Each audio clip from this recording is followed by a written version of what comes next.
I'm about to drop some prolific knowledge here. Lines matter. Be strong.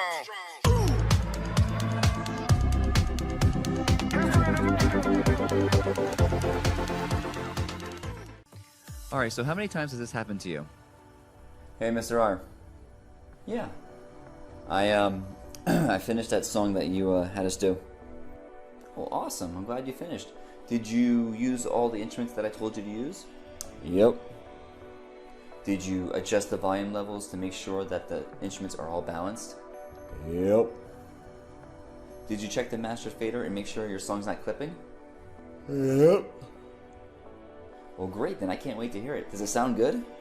This song's out of this world. It's so off the chart that your head is going to explode. I think it's the best song I ever written. I don't think you're ever going to hear a song as good as this ever. I mean, you might as well just stop listening to music now because this is the best song ever.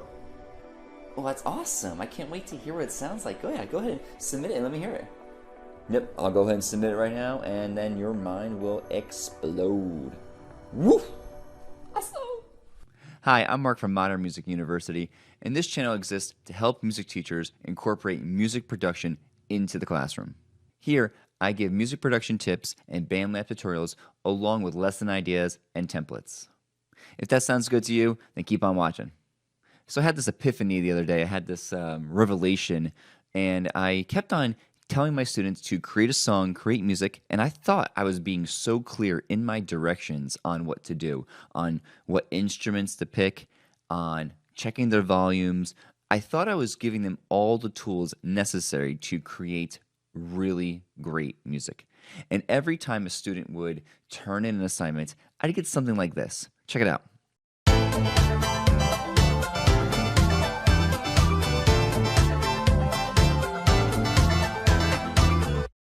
So if a student turned that in, I'd be a little disappointed in it. I thought they had all the tools that they needed to create a really good song. I thought I gave them the tools. I thought I gave them the knowledge.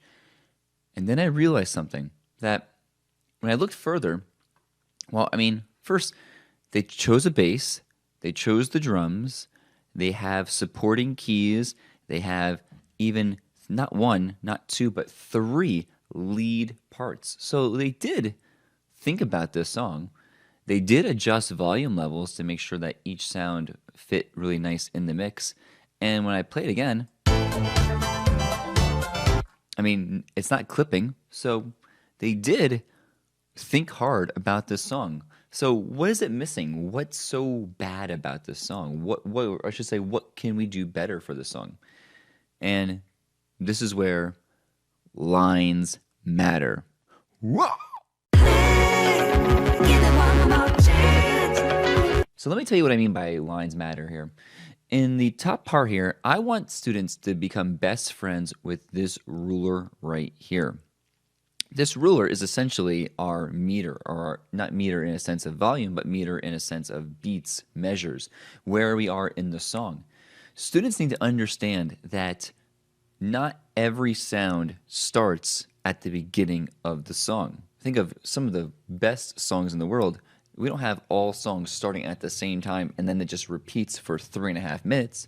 We staggered the entrances. Some sounds come in, some sounds exit, and then sometimes when the song ends, they start fading away one by one. We need to teach our students that we need staggered entrances and changes in the music. So let me show you how we can simply fix this song to be amazing.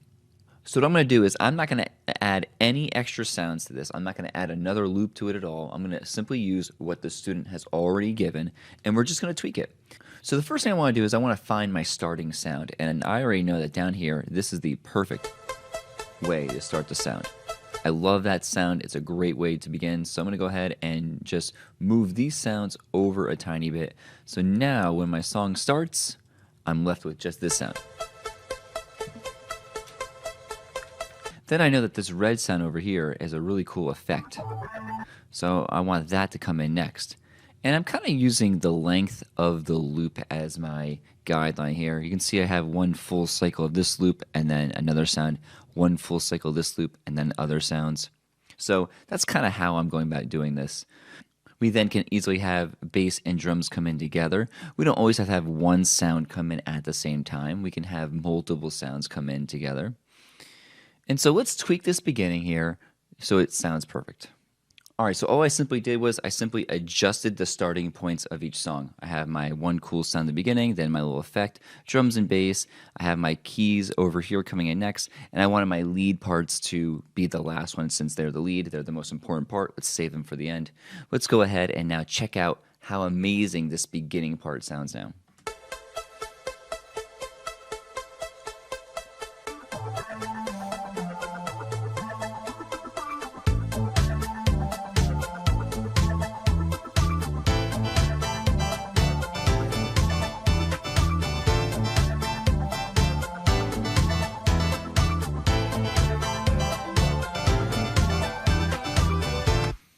Now, just tell me, already that's a billion times better than our starting point. And all we simply did was have different starting lines because, say with me, lines matter. Whoa!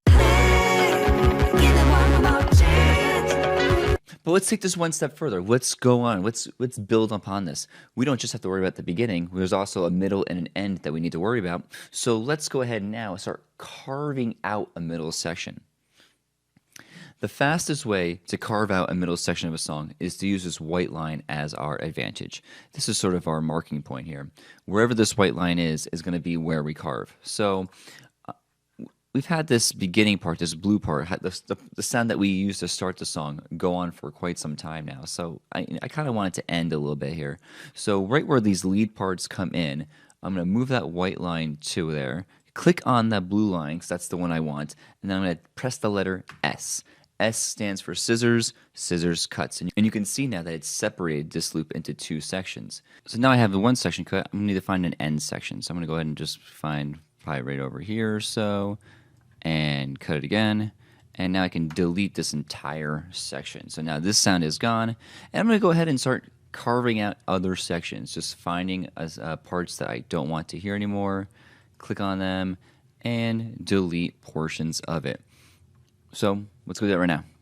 All right, as you can clearly see, I've carved out a couple of sections here, a couple of holes, a couple little Swiss cheese patterns here. So now we have our middle section done. Again, what's great about this is that we'll have different entrances because, again, lines matter. When we end a song, we kind of want to treat it the same way as the beginning. We don't want to just have all the sounds stop at one single point. We kind of want them to fade out one by one. For me, I like to have the bass usually end first. That's this top one. That way the low end is gone, and then we're stuck with all the high ends. Kind of like the foundation is gone, and we're left with just like the top of the house. Then I like to have the drums fade away because then we're left with only melody instruments. And then it's just picking and choosing which sounds you want to end first. I'm going to have a couple of these lead instruments end. That way we're just stuck with the rest of it. So let's finish it up. All right, so here we go. This is how I wanted to end my song. Again, you can see each kind of sound ends at a different point. Over here, I kind of had multiple sounds end just to kind of finish up our sound, but you'll kind of get the idea. So let's go ahead and check out what it originally looked like. So again, let's look at where we started again. This was the original song. All the sounds starting at the beginning, playing together.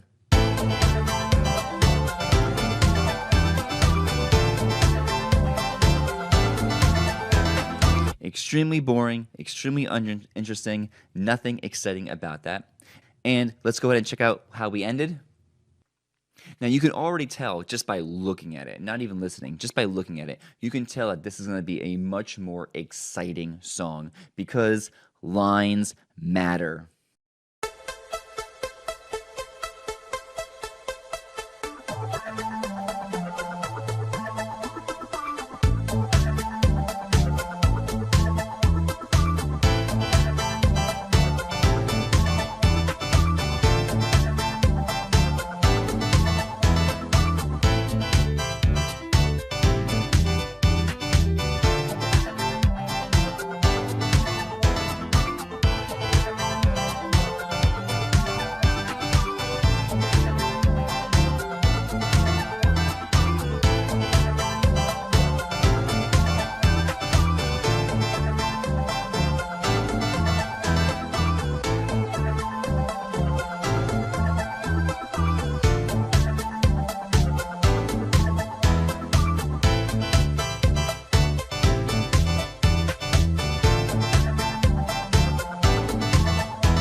Woo! Now tell me, is that not so much better? If your student created a song like that, tell me, you would be so impressed. Because, say it with me this time, lines.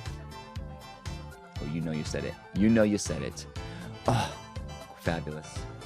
That does it for this video. Thank you so much for watching. If you enjoyed the video, please give it a like. If you want to see more videos, don't forget to click the subscribe button and to ring the bell. That'll let you know when a new video is released. Leave a comment as well and let me know about any problems or questions that you might be having, and I'll happily get back to you. And remember, have fun making music.